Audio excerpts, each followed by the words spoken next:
Hotel सवाई Malhar family restaurant bar व banquet hall AC non AC Mumbai Nashik महामार्गावरील खातुली येथील सुप्रसिद्ध एकमेव ठिकाण सवाई बँक्वेट हॉल। लग्न समारंभ, साखरपुडा, वाढदिवस, सेवानिवृत्ती व विविध कार्यक्रमांसाठी उत्तम ठिकाण सवाई बँक्वेट हॉल। आनंद, प्रेम आणि आठवणींचं सुंदर मिलन सवाई बँक्वेट हॉल।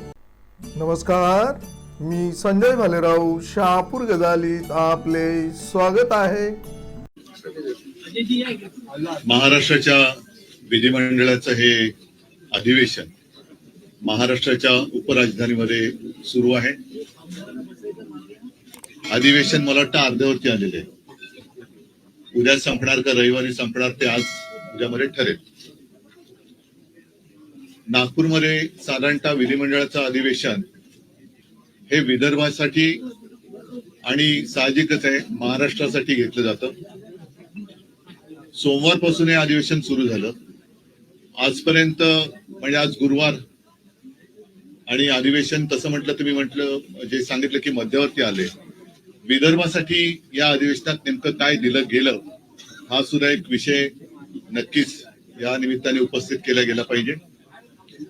हे वर्ष जे आहे फार विचित्र गेलं आपल्याला। महाराष्ट्रावरती कधी नव्हे एवढी मोठी आपत्ती ही अतिवृष्टीच्या रूपाने कोसळली। मी स्वतः मराठवाड्यामध्ये फिरलो।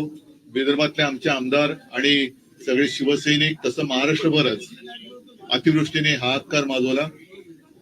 शेतकऱ्यांची घरं दारं, विद्यार्थ्यांची पुस्तकं आणि विशेष म्हणजे पिकं तर सोडून गेलीच, पण अनेक ठिकाणी माझ्यासोबत आपण देखील होतात, शेत जमीनच वाहून गेलेली आहे। आणि मग त्याच्यानंतर मुख्यमंत्र्यांनी एक भलं मोठं पॅकेज असं एक गोंडस शब्द देऊन एक रक्कम घोषित केली। त्या पॅकेजचं पुढे काय झालं तर त्या पॅकेजचं पण ठिबक सिंचन झालंय हे कळायला काय मार्ग नाहीये। एकूणच या अधिवेशनाच्या निमित्ताने असतं की एक पद्धत आहे, पहिला अर्थसंकल्प येतो, मग मागण्या, पुरवण्या मागण्या, मग त्याच्यात आणखीनच्या मागण्या, 75,000 कोटीच्या मागण्या, कुठून आणणार, कोणाला देणार, राज्यावरती 9 लाख कोटींचं कर्ज आहे, या सगळ्या गोष्टी आपण बघतो आहोत। पण एक मुद्दा मला या अधिवेशनाच्या निमित्ताने उपस्थित करायचा आहे, तो म्हणजे गेल्या महिन्याच्या अखेरीस देशाचे जे मंत्री आहेत, कृषी मंत्री शिवराज सिंग चौहान, त्यांनी सांगितलं की महाराष्ट्राकडून आपत्तीग्रस्तांच्या मदतीसाठी कोणताही प्रस्ताव अद्याप आलेला नाही। आणि हे राज्य सरकारचं बिंग त्यांनी फोडल्यानंतर घाईघाईने शेवटच्या आठवड्यात एक प्रस्ताव केंद्राकडे पाठवला असं जाहीर करण्यात आलं। आम्हाला आता जाणून घ्यायचंय की हा नेमका प्रस्ताव काय गेलेला आहे, किती रकमेचा गेलेला आहे, त्यातून कोणाला मदत होणार आहे। राज्य सरकारला मी पण आहेच विधिमंडळामध्ये, आपण भाग पडलं पाहिजे की हा राज्याच्या मदतीसाठी जर का आपण प्रस्ताव पाठवला असेल तर तो पटलावरती ठेवला गेला पाहिजे। राज्यातल्या जनतेचा, शेतकऱ्यांचा हा अधिकार आहे की मायबाप केंद्र सरकार आमच्यावरती दया दाखवणार आहे की नाही, आणि ते दया दाखवण्याच्या आधी राज्य सरकार हे नेमकं कसं तिथून मदत आणणार आहे। कारण डबल इंजिन सरकार आहे, त्याच्यामुळे 2 इंजिनचं सरकार एका इंजिनकडनं दुसऱ्या इंजिनाकडे, दुसऱ्या इंजिनाकडून परत पहिल्या इंजिनाकडे अशी नुसती ढकलपंची करणारे त्या खरोखर ही मदत पाठवणारे, आणि ती मदत तुमचं केवायसी बीवायसी सगळं करणं, आता या सगळ्या मदती त्या खातरजमा करण्यामध्ये अडकलेल्या आहेत। म्हणजे पीक विम्याची सुद्धा तुम्हाला कल्पना आहे की ती जी काय मदत व्हायला पाहिजे ती मदत करण्याचे ते जे ट्रिगर होते तेच काढून घेतले गेले। त्याच्यामुळे मदतीची थट्टा झालेली आहे। 1 रुपयाचा पीक विमा, 6 रुपयाचा पीक विमा, 21 रुपये असे चेक आलेले आहेत। मग हे जी शेतकऱ्याची थट्टा करणाऱ्या कंपन्या आहेत त्याच्यावरती सरकार कारवाई करणार आहे का, आणि असे अनेक प्रश्न आहेत। या प्रश्नाच्या निमित्ताने हे अधिवेशन जे सुरू आहे त्याच्यामध्ये सरकारकडनं जनतेला उत्तरे मिळाली पाहिजेत। कारण प्रश्न विचारले जातात, व्यथा मांडल्या जातात, राज्याच्या किंवा जनतेची गाऱ्हाणी इकडे मांडली जातात, पण नुसती वेळ मारून नेली जाते, हा आतापर्यंतचा अनुभव आहे। त्याच्यामुळे या अधिवेशनात याच्यावरती काय उत्तर मिळते आणि कार्यवाही दोन्ही काय होणार आहे त्याच्याकडे सगळ्यांचं लक्ष आहे। आणखीन अनेक विषय आहेत, पण पहिलं आपण जर काही प्रश्न असतील तर विचार, मी त्याच्यावरती बोलतो. विरोधी पक्षनेता नाहीये, घटनात्मक अधिकार मात्र अद्याप दिला गेला नाही, नियुक्ती करण्यात आली नाही विरोधी पक्षनेता. मी हे तुम्हाला का बोलायला सांगितलं, कारण हे प्रश्न तुम्ही जे विचारणार आहात तेच प्रश्न जनतेच्या मनात आहेत. मी अधिवेशनाला येण्याच्या आधी सुद्धा एक 8-10 दिवसापूर्वी असं म्हटलं होतं की गेल्या वर्षीच किंवा पहिल्या अधिवेशनातच, मला असं वाटतं हो ना भास्करराव, आम्ही विरोधी पक्ष नेते पदावरती दावा सांगितलेला आहे, त्याच्यासाठी भास्कररावांचं नाव देखील दिलेलं आहे आणि अजून अद्याप काही उत्तर मिळालेलं नाहीये. त्याच्याबद्दल तो खरंच नियम आहे की नाही हे सुद्धा कागदावरती कळू शकेल, पण नियम असला काय आणि नसला काय. जर नियम असला तरी आणि नसला तरी उपमुख्यमंत्री पद हे संविधानिक नसलेलं पद, हे एक नव्हे तर 2-2 जे सरकार निर्माण करू शकतं ते विरोधी पक्षनेते पद द्यायला घाबरतंय का, हा एक मोठा विषय. म्हणजे कोणाला तुम्ही घाबरताय? एवढं सगळं मजबूत सरकार आहे, किती 200च्या वरती जागा निवडून आलेल्या आहेत, केंद्र सरकारचा मोठा आशीर्वाद तुमच्यावरती आहे. एवढं असल्यानंतर विरोधी पक्षनेते पदाला तुम्ही घाबरताय का? आणि जर विरोधी पक्षनेते पदासाठी नियम लावणार असाल तर उपमुख्यमंत्री ही असंविधानिक पदं ही रद्द केली गेली पाहिजेत. ते सुद्धा जी काय त्यांच्याकडे खाती असतील त्या खात्याप्रमाणेच ते मंत्री ओळखले गेले पाहिजेत.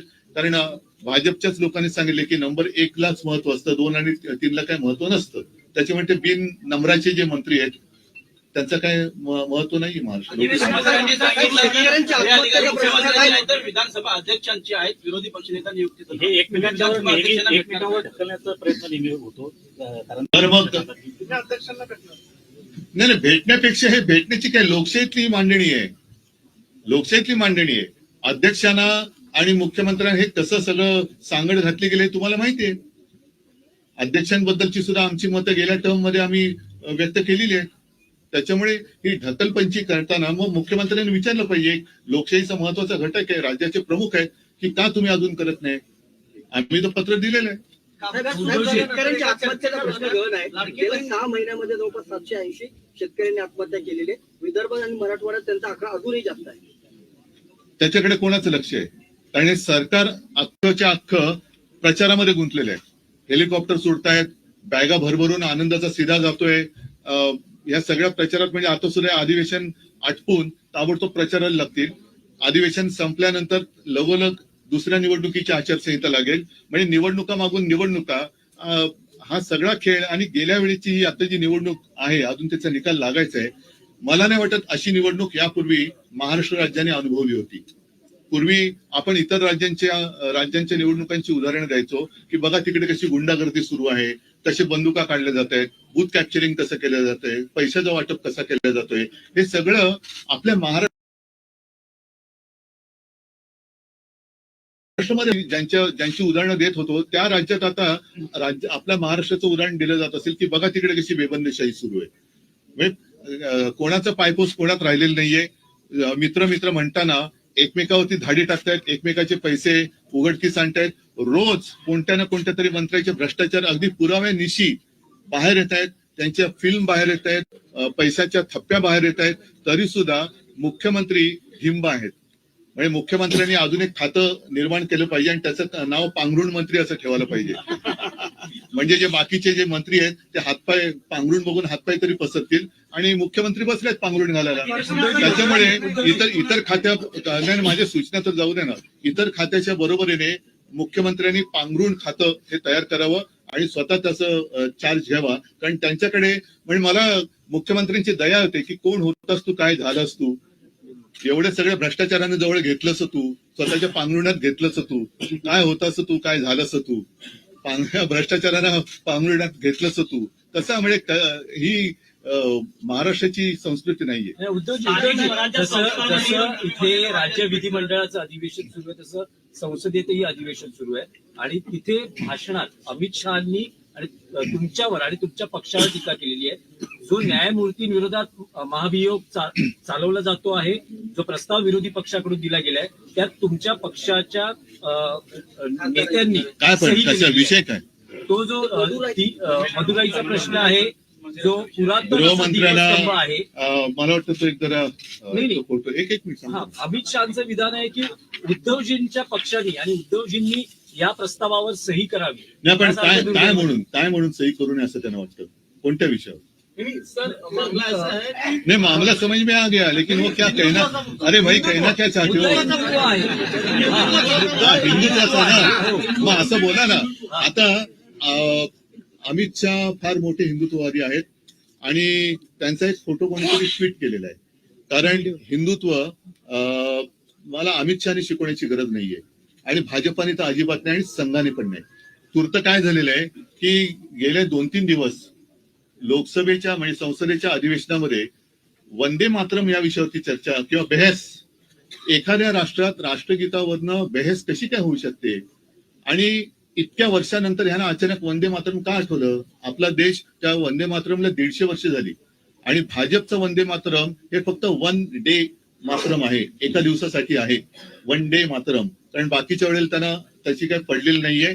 भारतात काय चाललेलं आहे, वंदे मातरम म्हणताना माझी माता किती दुःखात आहे याच्याकडे त्यांचं लक्ष नाही.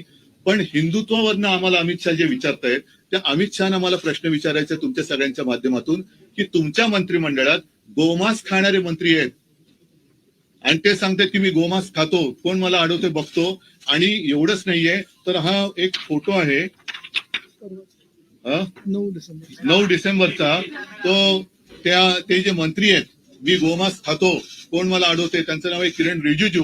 त्यांच्या बरोबर अमित शहा जेवतायत. आता त्यांच्या थाळीत आणि यांच्या थाळीत काय आहे मला माहिती नाही, पण अमित शहाना जर हिंमत असेल, माझ्या हिंदुत्वावरती त्यांना शंका घ्यायची असेल तर पहिलं रिजिजूंना त्यांनी मंत्रिमंडळातून काढलं पाहिजे. कारण रिजिजू गोमांस खातात ते स्वतः ते बोललेले आहेत. त्याच्यानंतर आणखीन एक मुद्दा तुम्हाला सांगतो, तो म्हणजे गेल्या काही दिवसात दिल्लीमध्येच संघाच्या कार्यालयासाठी प्राचीन मंदिर पाडलं. ही एक बातमी जोरात चालली. मी त्याच्यावरती काय भाष्य केलं नव्हतं, पण अमित शहाना मला विचारायचंय की हे मंदिर पाडताना संघाच्या कार्यालयासाठी तुम्ही मंदिर पाडून तिकडे संघाचं कार्यालय उभारताय. आणि त्याच्याही पलीकडे आणखीन सांगतो, ही सुद्धा गेल्या महिन्यातली एक गोष्ट आहे की मी मुख्यमंत्री असताना जणू काय म्हणजे काय संपूर्ण ती जी घटना घडली त्याला जबाबदार सरकारच आहे अशा पद्धतीने आकाश पाताळ एक केलं गेलं होतं. तो ते प्रकरण म्हणजे पालघरमध्ये घडलेलं साधू हत्याकांडावरनं त्यांनी काही हे सोडले नाही उद्धव ठाकरेला आणि आमच्या सरकारला बदनाम करायची. त्या साधू हत्याकांडातील संबंधित अशा व्यक्तीला भाजपात घेताना तुमचं हिंदुत्व काय मेलं होतं? लाज वाटली पाहिजे अमित शहाना की त्यांनी माझ्या हिंदुत्वावरती शंका व्यक्त करताना त्यांच्या बुडाखाली जे काही हिंदुत्व आहे ते पहिलं बघायचं आणि मग त्यांनी माझ्यावरती आरोप केले पाहिजेत. या न्यायमूर्तींवरती ज्या काही गोष्टी आहेत ती एका केसमुळे नाहीये, त्यांची आतापर्यंतची जी काही वादग्रस्त वाटचाल आहे त्याच्यावरती काही न्यायमूर्तींनी आणि काही माजी न्यायमूर्तींनी सुद्धा आक्षेप घेतलेले आहेत. हा सगळा प्रकार एकत्र केल्यानंतर एका केसवर नाही झालेला नाहीये.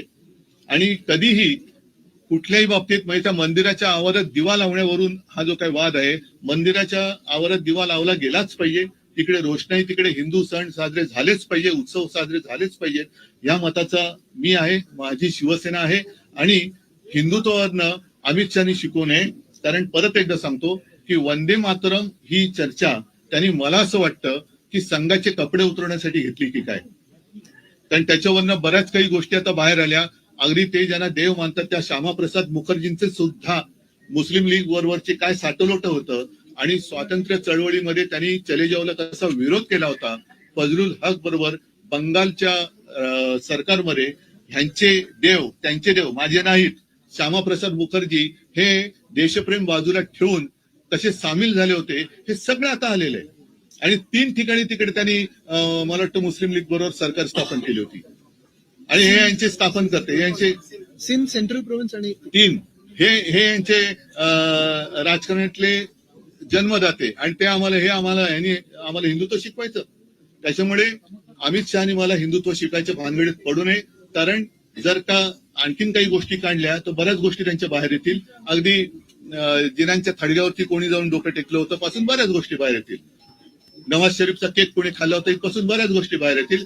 अगदी देशाबरोबर अतिरेकी कारवाया करणाऱ्या पाकिस्तान बरोबर त्यांचा पोरगा क्रिकेट खेळतोय तेव्हा ह्यांचं हिंदुत्व कुठे जातं, कोणत्या टोपीखाली दडतं.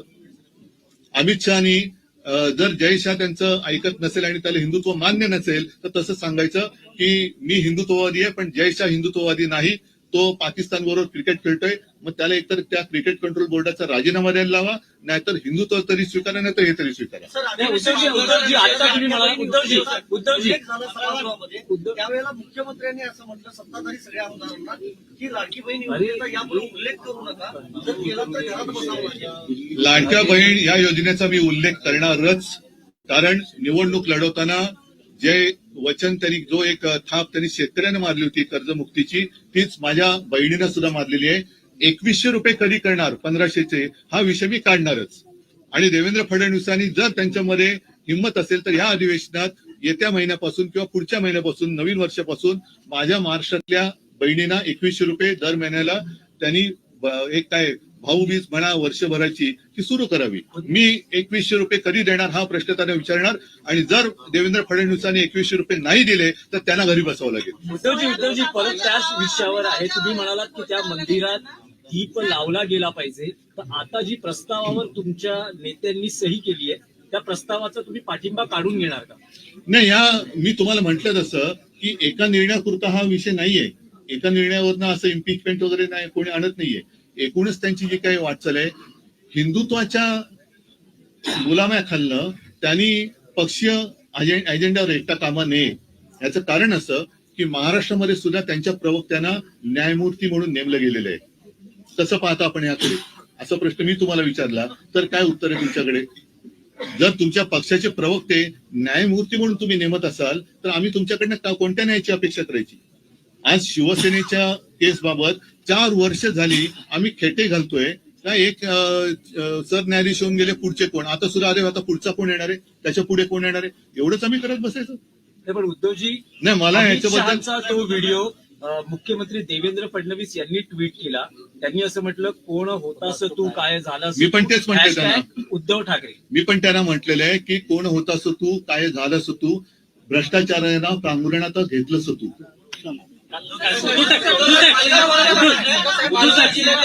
परिषदेमध्ये गुजरात राज्याने घुसखोरी केलेली आहे. सीमावाद तिथे देखील शिकायला गुजरात महाराष्ट्र सीमा. हा अमित शहाचं मी जे बोललो ना अॅनाकोंडा, हा अॅनाकोंडा आता मुंबई गिळायच्या दिशेने वाटचाल करायला लागलेला आहे.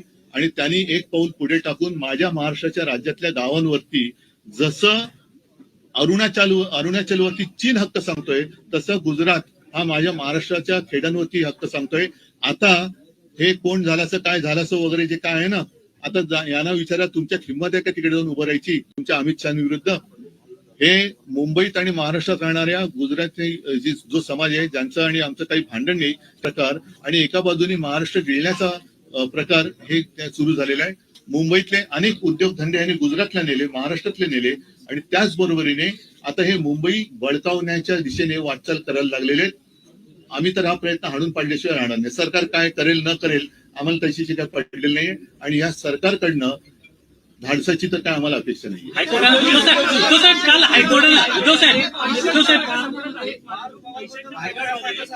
चौकशी होत नाहीये.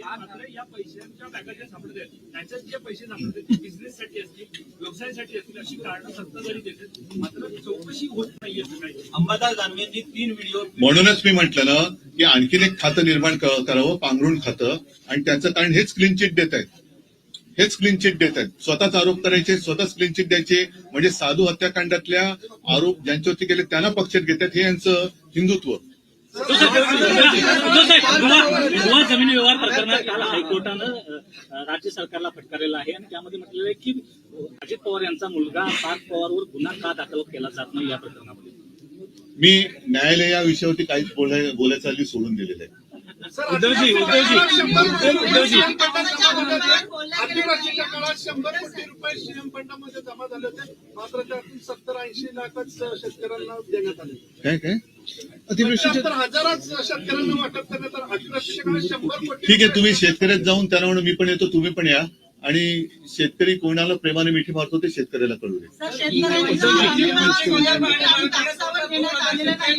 या अधिवेशनामध्ये कुठलेही डिक्लेअर केले नाही सोयाबीन आणि कापसाला भाव शेतकऱ्यांना हे देण्यात येत नाही असंही त्यांनी म्हणजे बोललेलं नाही एवढ्या मोठ्या अधिवेशनामध्ये. मी तोच अधिवेशन होते. आणि दुसरं महागाई आणि बेरोजगारी भरपूर आहे, ते महागाई सुद्धा वाढत झाली, बेरोजगार आहेतच.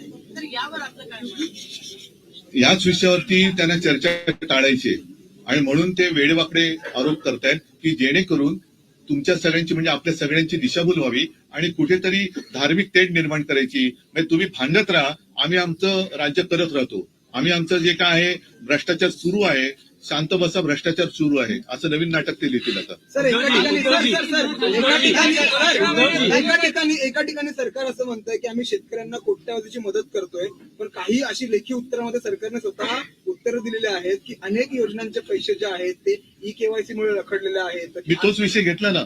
म्हणजे आता मधल्या काळात मी वाचलं कुठेतरी की मागे 2017 साली यांनी ज्या अनेक अशी नियमांची जंत्री करून शेतकऱ्याला कर्जमाफी एक उपकारासारखी जाहीर केली होती. त्याच्यात पात्र ठरलेल्या शेतकऱ्यांना लाभ मिळाला नाही, त्याची माहिती, मग शेतकऱ्यांची माहिती गोळा करण्याचं हे काम सरकार करत आहे, असं मला वाटतं कृषी मंत्री म्हणाले आपले. मला या सगळ्या मंत्र्यांना प्रश्न विचारायचे की तुम्ही स्वतःला शेतकऱ्याची मुलं समजता, मग बापाची चौकशी कशी करू शकता? बापाची चौकशी करता, शेतकऱ्याची मुलं आहात ना.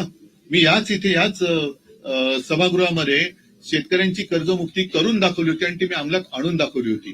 मी कोणती चौकशी केली नव्हती, कोणत्याही अटीतटीचा सामना शेतकऱ्याला करायला लावला नव्हता आणि मी कोणी न मागता कर्जमुक्ती करून दाखवली होती. ठीक आहे.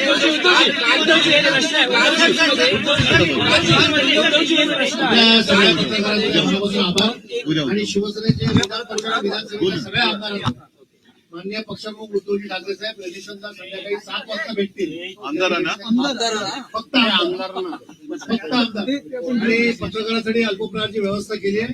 ज्यांना आवडेल त्यांनी चहा, मी पण पत्रकार आहे, मी पण सामन्याचं पत्रकार. ताज्या घडामोडींसाठी पाहत राहा शहापूर गजाली. धन्यवाद.